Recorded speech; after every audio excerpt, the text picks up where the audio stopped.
Hello, everyone. Welcome to Joe and Anna English Podcast. I am Joe. Hi, everyone. I'm Anna. We're really happy you're here today. Let me ask you something simple. Have you ever thought about your future? Yes, I think about it a lot. Me too. People often ask this question. Where do you see yourself next year? That question feels big, but also interesting. Yes, it can feel exciting and sometimes a little scary. Especially for English learners. That's true. You may know your ideas, but not the English words. I hear that from students all the time. Here's the good news. You don't need difficult English. Simple words are enough. Before we continue, if you enjoy learning English through real conversations, please like this video and subscribe to the channel. It helps the podcast grow, and it helps you practice English more often. Thank you so much for your support. Now, let's talk about the future in very simple English. Good. That makes it less stressful. When we talk about the future, we often talk about plans Plans can be small, or big. Both are okay. like learning English. That's already a plan. Exactly. You can say, I want to improve my English. That sentence is simple and clear. Another word we use is future. Future means time after now. Like tomorrow, next month, or next year. Yes, and we can talk about it step by step. No pressure, no perfect grammar. In this episode, we will practice talking about future plans, Using easy sentences real-life examples. and friendly conversation. You'll hear simple patterns You can copy them. and use them in your own life. That's how English becomes natural. Think of this episode like chatting with friends. Relaxed, comfortable. By the end, talking about your future will feel easier. So, let's start together. Here's a question for you. Where do you see yourself next year? Write one simple sentence in the comments. You know, thinking about the future can feel exciting, but it can also feel a little scary. Yes, I feel that too. Many learners worry about saying things the right way. Exactly. But today we keep it simple. Simple plans are the best place to start. Let's talk about everyday future plans. Nothing big, nothing complicated. Like plans for tomorrow or next week? Yes. For example, you can say, I want to learn English this year. That sentence is clear and natural. You can also say, I plan to study a little every day. Oh, I like that. It sounds realistic. Future plans don't need big words, just clear ideas. That helps beginners feel more confident. Let me share a simple plan. This year, I want to wake up earlier Oh, really? Why earlier? because mornings feel calm. I can think better. That makes sense. You see, I want to is very useful. Yes, I want to travel. I want to save money. Exactly. You can also use I hope to. Like, I hope to speak English more confidently. That sounds positive. Hope feels gentle, not stressful. Another easy phrase is I'm planning to. Oh, yes, that one is very common. For example, I'm planning to visit my family. That feels warm and personal. You can also talk about work or study. I'm planning to take a course. Or, I'm planning to change my routine. Notice something important here. What is it? All these sentences are short, but they still share meaning. That's the key. Short sentences, clear future ideas. You don't need dates or details yet. Just the direction is enough. Talking about future plans is about sharing direction. Yes, where you want to go, not every step. And when you speak like this, people understand you easily. That builds confidence naturally. Sometimes future plans are not clear plans. They are dreams. Yes, dreams are softer, more emotional. And that's okay. You can talk about dreams in simple English. you don't need big sentences. For example, you can say, I dream of a better job. That sounds honest and natural. Or, I dream of traveling more. I like that one. It feels free. Dreams often come with feelings. Yes, excitement, hope, sometimes fear. You can share those feelings too. How do we do that simply? You can say, I feel excited about the future. That's very clear. Or, I feel nervous about change. Oh, yes, many people feel that way. Talking about feelings makes conversation real. Not perfect, but real. Let me share something personal. I think about learning new skills. How does that make you feel? Excited, but also a little scared. That's very normal. I can say, I want to improve myself, but I feel unsure. That sentence sounds very human. You see, English is not only plans, it's emotions too. And emotions connect people. You can also talk about hopes.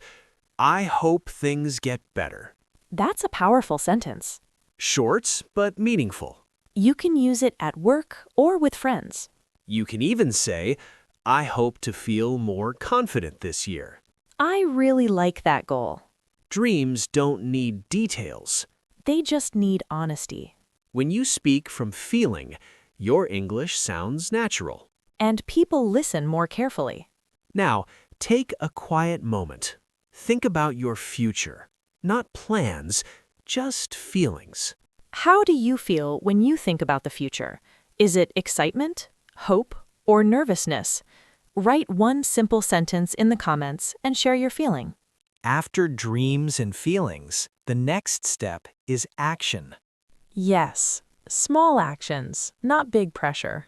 Talking about actions in English is very useful. Because people often ask, what will you do next? And you can answer in a simple way.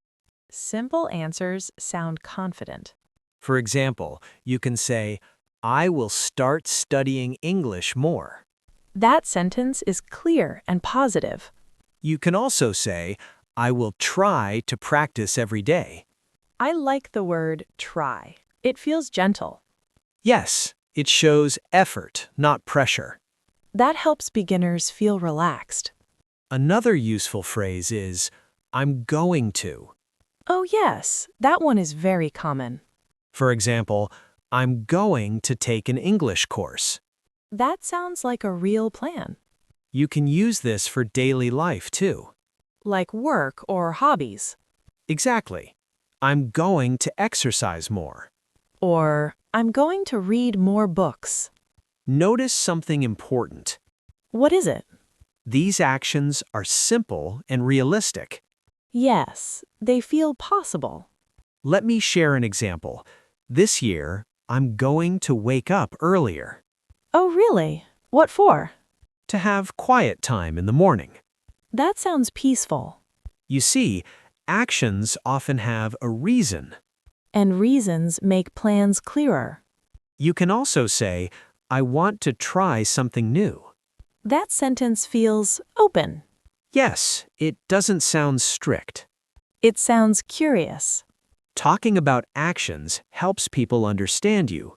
They see what you are moving toward. And remember, you don't need perfect grammar. Clear meaning is more important. Short sentences are powerful. Very powerful. When you talk about actions, you sound active and confident. And that confidence grows naturally. Not every future plan feels easy. Sometimes we think about change. Yes, change can feel exciting, but also uncomfortable. And that's normal. Everyone feels that way. Talking about challenges is part of real conversation. You can do this with very simple English. Simple words feel honest. For example, you can say, change is hard for me. That sentence feels very real.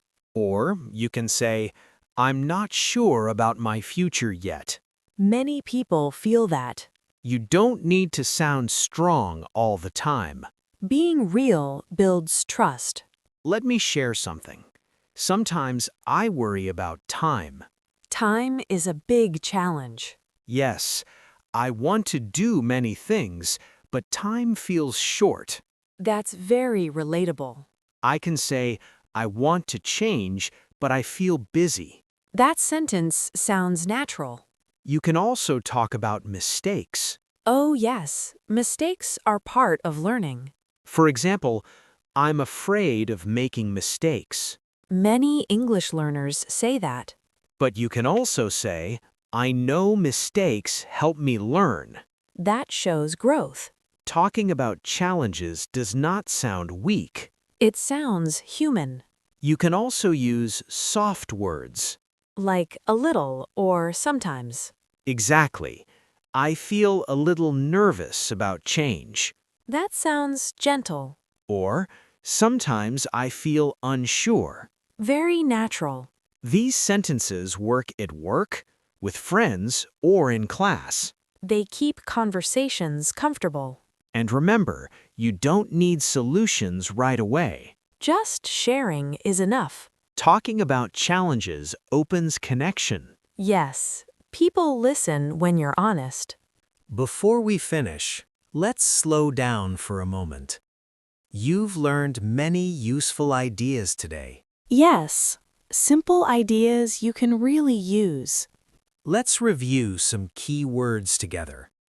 First word is plan. A plan is something you want to do. For example, my plan is to study English. Next word is dream. A dream is something you hope for. Like, I dream of traveling. Another important word is hope. Hope means believing something good will happen. I hope to feel more confident. We also use the word feel.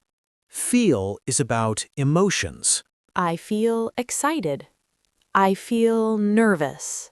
Future is another key word. The future means time after now. The future feels open. We talked about change too. Change means things become different. Change can feel scary. Another useful word is try. Try means you make an effort. I will try to practice more. We also used prefer. Prefer means you like one thing more. I prefer simple plans. And finally, confidence. Confidence means believing in yourself.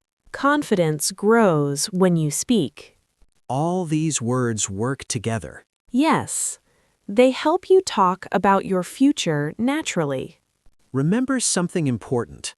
You don't need perfect English. You just need to keep speaking.